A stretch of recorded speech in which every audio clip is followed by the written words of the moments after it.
کہا جاتا ہے کہ آج کا دور بہت ہی نفسا نفسی کا دور ہے. ہمیں کسی کے بارے میں کوئی علم نہیں ہوتا کہ زندگی میں کون کیا کر رہا ہے. ہمارے ارد گرد بہت سے لوگ مسائل کا شکار ہوتے ہیں.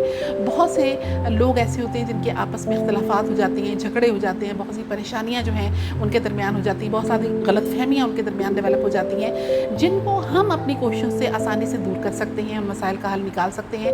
لیکن بہت بدقسمتی کی بات ہے کہ ہم ان چیزوں میں دلچسپی نہیں لیتے. ہم یہ سوچتے ہیں کہ اگر ہمارا الو سیدھا ہے تو بس ٹھیک ہے, سب کچھ صحیح جا رہا ہے, ہمیں کیا ضرورت ہے ہم کسی کے معاملات میں دخل اندازی کریں. اور یہ بات سوچتے ہوئے ہم اپنے آپ کو دور رکھتے ہیں, اور اس کا نتیجہ یہ نکلتا ہے کہ ہمارے ارد گرد بہت سے مسائل جو ہیں وہ جنم لینے لگتے ہیں, اور پھر ان اختلافات, ان الجھنوں, ان پریشانیوں کا جو اثر ہے وہ ہماری ذات پر بھی آہستہ آہستہ ہونے لگتا ہے, کیونکہ وہ اس کا پھیلاؤ بہت بڑھنے لگتا ہے. لہٰذا کوشش کریں کہ ہمارے ارد گرد جتنے بھی لوگ ہیں ان کو دیکھتے رہیں. اگر ان کے درمیان کوئی مسائل ہیں, مسئلے ہیں, ان کی پریشانیاں ہیں, تو آپ ان کو دور کرنے کی کوشش کریں. اپنی طرف سے دوسرے بندے کے مسائل کو حل کرنے کی کوشش کریں. ان کے درمیان, لوگوں کے درمیان اگر کوئی رنجشیں ہیں ان رنجشوں کو دور کرنے کی کوشش کریں. لوگوں کے درمیان اگر کوئی اختلافات ہیں ان اختلافات کو دور کرنے کی کوشش کریں.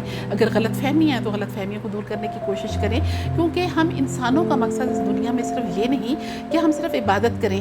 ہمارا مقصد یہ بھی ہے کہ ہم اس دنیا کے جو معاملات ہیں ان کو بھی بہتر طور پر چلائیں, اور اس دنیا میں اشرف المخلوقات جو ہیں وہ انسان ہیں. لہٰذا انسانوں کے جو مسائل ہیں ان کی طرف توجہ رکھنا بھی ہمارا اپنا کام ہے, اور ہم جہاں تک ہو سکے ان مسائل کو حل کرنے میں اپنا پورا کردار ادا کریں. تو یہی ہمارے اشرف المخلوقات ہونے کی نشانی ہے. اگر ہم خاموشی سے ایک سائڈ پہ بیٹھ جائیں گے تو یاد رکھیے گا کہ برائی کو دیکھ کر خاموش ہونے والا بھی برائی میں اتنا ہی شریک ہے جتنا برائی کرنے والا ہے.